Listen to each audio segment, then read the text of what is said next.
Chante, chante, chante l'amour, chante la vie. Chante, chante, chante l'amour, l'amour de Jésus-Christ. La JMJ diocésaine, en fait, pour moi, c'est un grand moment dans la vie diocésaine. C'est-à-dire que c'est le moment où est-ce qu'on réunit toute la jeunesse, non pas seulement la jeunesse qui se rend à la JMJ internationale, mais toute la jeunesse, donc de la catéchèse jusqu'à la grande jeunesse, si on peut dire ainsi. Les ados et les jeunes adultes sont invités, mais également tous les intervenants jeunesse et les adultes, parce que c'est pas juste l'affaire des jeunes, c'est un rassemblement où la communauté rencontre les jeunes et leur témoigne leurs remerciements.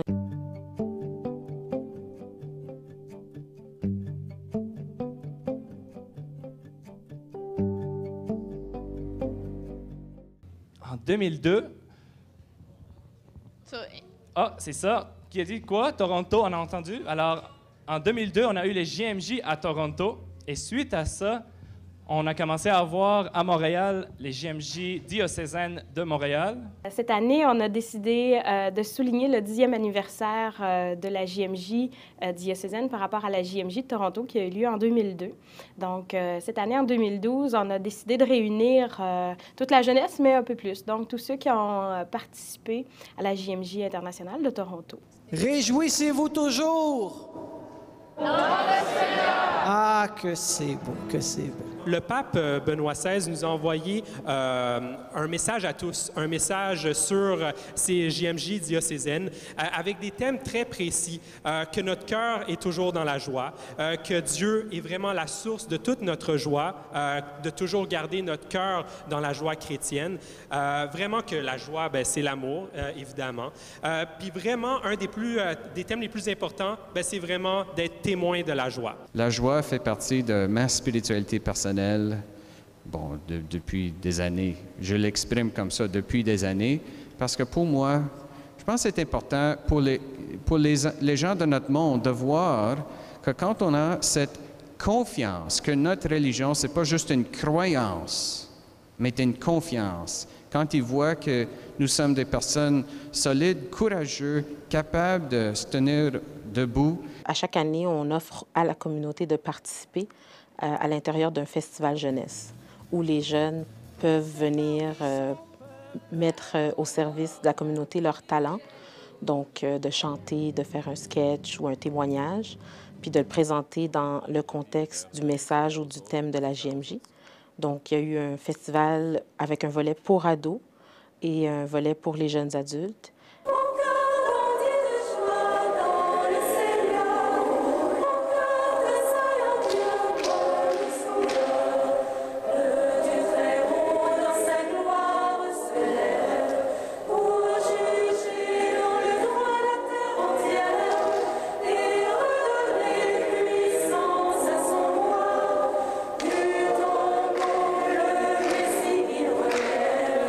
Ma joie, c'est de donner du temps de bénévolat à des endroits où il y a des personnes démunies. Je fais beaucoup... je vais chez les Sœurs de Mère Teresa, qui se trouvent à être au métro Papineau. Et c'est de voir tous ces gens qui arrivent et qui ont faim, dans le fond. Juste de leur donner un sourire parce qu'ils ont faim de d'autres choses, ils ont faim de Dieu. Puis ils ne savent pas des fois, puis c'est d'être une présence pour eux. Ça me remplit le cœur quand j'y vais là. Par exemple, dans l'animation des adultes, on a eu la troupe Terre Promise. C'est une jeune famille, en fait, du diocèse de Saint-Hyacinthe et ils font de l'animation musicale, du théâtre, ils sont capables de représenter des liturgies là, à l'intérieur de la parole. Quand il y a un évangile, ils sont capables de le proclamer dans son aspect théâtral. Alors, mon peuple, écoute. Sois attentif, ouvre ton cœur. Peuple de vie. Lève-toi. Peuple d'espérance. Redresse la tête. Peuple de Dieu. Tends les bras. Les temps de honte sont bien finis. Peuple d'amour, reprend vie. Là où ça peut prendre une forme différente, c'est dans le style d'animation. Il y a eu des années où il y avait des groupes qui venaient faire toute une animation. Donc, les jeunes et les adultes les adolescents ou les jeunes adultes étaient présents pour participer. Les 3 dernières années, ça a pris un nouveau style, une nouvelle forme, par la demande d'intervenants jeunesse et d'adolescents qui avaient dit, mais est-ce qu'on pourrait offrir un espace pour que les adolescents aussi puissent cheminer et puis qu'il y ait quelque chose de proposé à leur niveau. Et comme on a plusieurs groupes d'adolescents qui sont en paroisse et qui font soit de la musique ou des catéchèses, mais comme leader, c'est ça qui est extraordinaire parce que ça permet maintenant, au lieu d'avoir une troupe qui vient faire une animation dirigée, c'est fait aux couleurs des jeunes et c'est fait par les jeunes, pour les jeunes.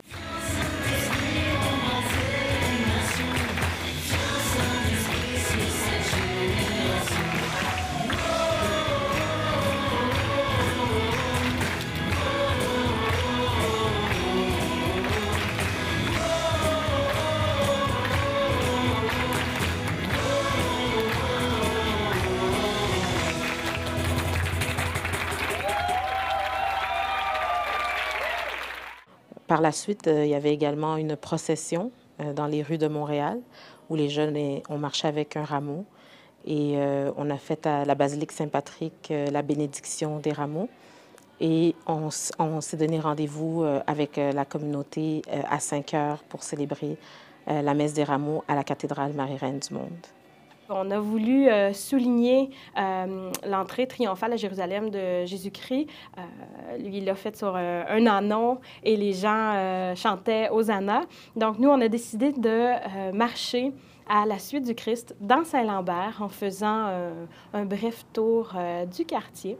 Donc, après la bénédiction des rameaux, on a suivi Monseigneur Gendron dans les rues de Saint-Lambert en s'arrêtant à des moments précis dans la liturgie. Donc, ça faisait partie de la célébration de s'arrêter. Il y a eu les lectures et le psaume et on est revenu à la paroisse, à l'église de Saint-Lambert pour poursuivre cette célébration sous le mode de la messe qui prend son temps, qui est marquée par des grands temps dans la parole. Prendre le temps de faire les lectures, de laisser descendre. Et on lit 3 fois l'Évangile. Une première fois, il y a un jeune qui le lit à sa place. Une deuxième fois, le prêtre appelle les jeunes à relire pour eux-mêmes l'Évangile. Ensuite de ça, il y a l'enseignement. Et à la suite de ça, il y a proclamation de l'Évangile à partir de la parole et de l'ambon. Donc, et tout est très fraternel dans la messe qui prend son temps. Pas que nos célébrations ne le sont pas, mais vu qu'on est une petite communauté, on est 20, 25, ça permet d'être très proches physiquement et spirituellement les uns des autres. Et la méditation, il y a 2 grands volets, si vous voulez. Il y a le volet de la méditation guidée et la méditation silencieuse. Donc, les gens sont appelés à choisir. Est-ce qu'ils veulent se laisser guider ou ils veulent suivre la prière, la méditation silencieuse. Donc, ça dure 20 minutes. C'est le cœur de la célébration avec la parole. Et ensuite, on revient, on fait un échange sur le fruit de notre méditation. Et après, on se dirige vers l'autel, tout le monde ensemble, et il y a la liturgie eucharistique. Donc aussi avec l'événement de l'enseignement qui est donné soit par le prêtre qui préside ou par une personne compétente pour faire l'enseignement. Donc chaque lecture est rattachée à un enseignement, par exemple la première, la deuxième, le psaume, introductif à la parole et le grand enseignement qui est caractérisé par 3 points. Une parole qu'on va avoir méditée en équipe aussi avant. Donc, c'est un lieu fraternel en tous sens, dans sa préparation, dans le vécu de la célébration et même après la célébration, parce qu'on est invités à tous rester et à partager autour d'une collation que chacun amène. Donc, tout le monde est appelé à contribuer d'une manière ou d'une autre dans la célébration, avant, pendant et après. Et ensuite de ça, on s'est permis un moment ludique en jouant à Jeopardy, sous le mode de l'historique des JMJ depuis Toronto et même un peu avant.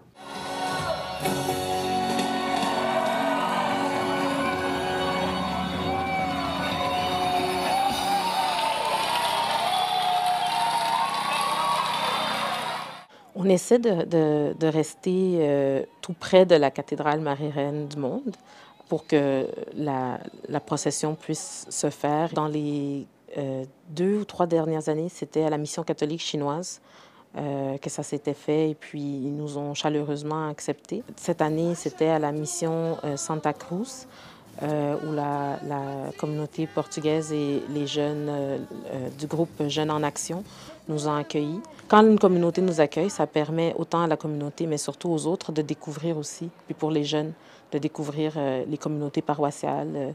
La basilique Saint-Patrick qui nous accueille à chaque année, ça les permet de découvrir au niveau du patrimoine aussi, de leur milieu. Et à chaque année aussi, même pour la cathédrale Marie-Reine du Monde, c'est toujours pour plusieurs d'entre eux la première fois qu'ils mettent les pieds là et qu'ils vivent une célébration comme celle-là.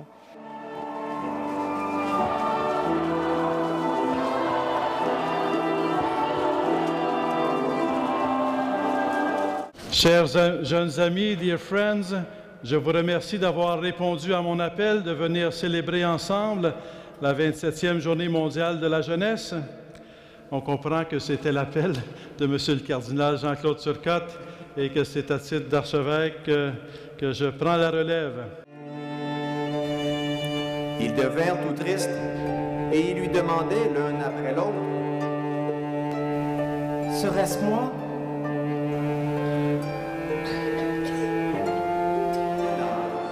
Ils en burent tous, et il leur dit: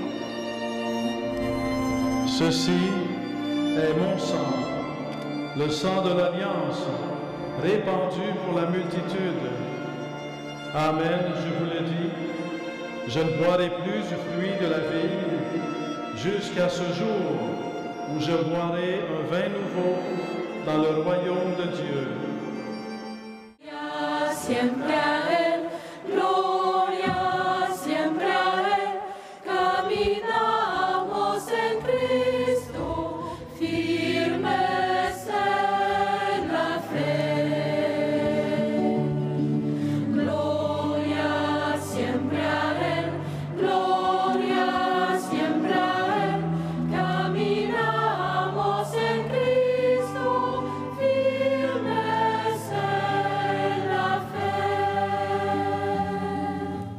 En fait, on essaie de se promener dans le diocèse. Notre diocèse couvre assez large.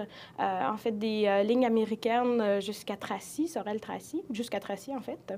Et donc, on essaie de varier pour permettre aux jeunes de se déplacer parce que c'est pas tout le monde qui a une voiture. Il y a une belle collaboration, effectivement, durant la JMJ diocésaine aussi, d'une manière interdiocésaine. C'est-à-dire qu'il y a des jeunes ou des groupes, souvent des groupes qui ont été au JMJ international et qui vont choisir de venir participer à la JMJ diocésaine à Montréal parce qu'ils ont fait des liens, des contacts. On a eu des jeunes venant de différents horizons. On a eu des jeunes secondaires. Il y a le Collège du Rocher-Salambert qui était présent. Donc ça a été une bonne moitié de notre délégation cette année. Donc, tous ceux qui étaient là, pour la plupart, vont partir pour la JMJ internationale de Rio. Ensuite de ça, on a eu des jeunes qui sont venus au JMJ passé de Toronto. On a eu des gens de Cologne, des gens de Sydney et finalement des gens de Madrid. On a eu d'autres jeunes aussi qui étaient présents, qui poursuivent le cheminement avec les groupes de JMJ sans toutefois aller à la JMJ internationale. Donc, c'est un choix qu'ils ont fait. Mais ils décident de faire bénéficier les jeunes, si je peux dire, de leur expérience de foi pour que les nouveaux jeunes puissent continuer de cheminer avec l'aide de leurs aînés dans la foi.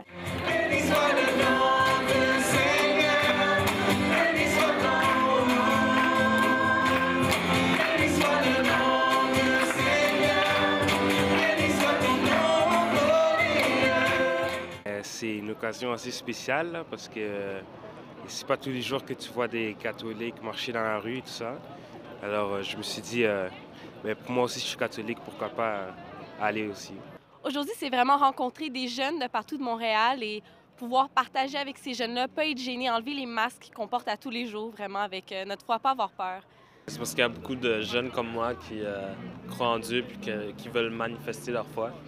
Puis ça fait que ça m'encourage à croire à tous les jours puis à vivre ma foi à tous les jours. Une lettre aussi dynamisante qui interpelle, hein, qui invite à un engagement personnel puis un engagement en Église. La joie, je pense que c'est quasiment tellement une chose importante pour aujourd'hui, tu sais, à travers l'amorosité qu'on peut trouver, à travers les difficultés de la vie. La joie qui n'est pas un effacement des problèmes, mais qui est de dire, bien, finalement, on peut vivre joyeux parce qu'on a à l'intérieur une force plus grande encore que tous les problèmes qu'on peut trouver. Je pense que la joie, on confond souvent ça avec la satisfaction et il faut trouver la joie dans le Seigneur. Et la joie dans le Seigneur, c'est avoir confiance en la vie, c'est avoir confiance. On sait où est-ce qu'on va aller avec Jésus. On connaît le bon chemin. Ouais. C'est la richesse que nous avons au diocèse de Montréal, d'avoir vraiment un réseau multiethnique. On aime beaucoup dire à Mission Jeunesse, dans la vision des activités qu'on fait, qu'on est intergénérationnel, intervocationnel et interculturel, parce que c'est vraiment ce qu'on vit au cœur de Montréal, de toute façon, comme citoyen dans notre société, mais également dans l'Église. Les communautés au niveau local, il y a la mission portugaise, tu as la mission haïtienne, la mission italienne. Chaque culture ont des missions où ils ont des jeunes qui font toutes sortes de choses. Et ça permet aussi d'apporter cette couleur-là à la JMJ parce que c'est un des objectifs que Bienheureux Jean-Paul II avait, de rassembler les jeunes au cœur du monde autour du Christ, au niveau international pour aller auprès du Saint-Père, mais au niveau local aussi. Alors, à Montréal, on a cet avantage-là, je dirais. Des fois, ça semble un défi pour les gens de l'extérieur qui ne comprennent pas comment on fait, mais nos jeunes sont habitués d'être dans ce mode de vie-là, d'être toutes sortes de cultures ensemble, mélangées. Donc, de s'enraciner ensemble pour former une unité dans la diversité, c'est encore plus beau. Et on essaie aussi de favoriser au niveau de la présentation qu'il y ait du contenu en anglais, en français, pour que le plus de jeunes puissent avoir accès. Et dans les autres langues aussi. Si je pense à la prière universelle, on met des prières dans les différentes langues parce que ça permet aussi de prier ensemble, mais comme une nation, pour toutes les différentes nations. Et quand l'archevêque également a proposé aux jeunes de dire le Notre Père, c'était dans sa langue respective, parce qu'on sait qu'il y en a plusieurs qui le connaissent en français ou en anglais, mais il y en a beaucoup plus qui le connaissent dans une autre langue. C'est le défi de la JMJ, soit local ou international. C'est comment aider les jeunes, effectivement, à s'enraciner dans leur quotidien pour qu'ils puissent avoir accès à des activités. À Mission Jeunesse, on essaie beaucoup d'aider les jeunes à aussi prendre un rôle de leadership. Parce que quand tu es rendu à un âge comme à 18-35 ans, par exemple, tu peux de toi-même aller chercher à l'intérieur de ta paroisse ou de ta communauté un groupe ou en former un. Par exemple, quand on parle d'une JMJ locale, on travaille beaucoup avec les intervenants jeunesse et ce qu'on propose à chaque année, c'est toujours un calendrier diocésain où il y a ponctuellement quelques rassemblements, soit pour les ados, soit pour les jeunes adultes ou les intervenants jeunesse ou toutes ces personnes.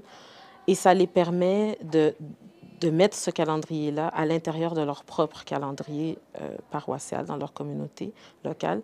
Alors, quand on offre un itinéraire, ça les enracine dans une manière de pouvoir grandir monter vers avec leurs jeunes. Petite anecdote qui s'est concrétisée.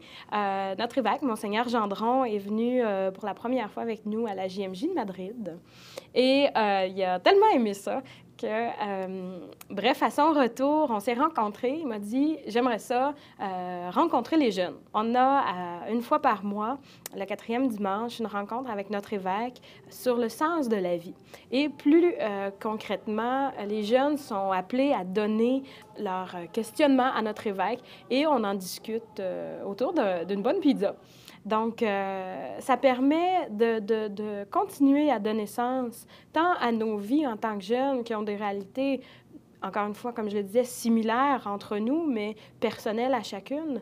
Ça permet aussi à cette flamme-là qui a été avivée ou qui a été ravivée pendant la JMJ de se poursuivre, parce que c'est important comme chrétien aussi responsable de poursuivre cet engagement-là qu'on a pris avec notre baptême, avec notre confirmation, de cheminer à la suite de Jésus-Christ. Puis ce cheminement-là se fait quotidiennement. La JMJ, c'est un lieu de passage. Je crois sincèrement qu'on ne passe pas 8 JMJ une après l'autre sans que ce soit un lieu de discernement.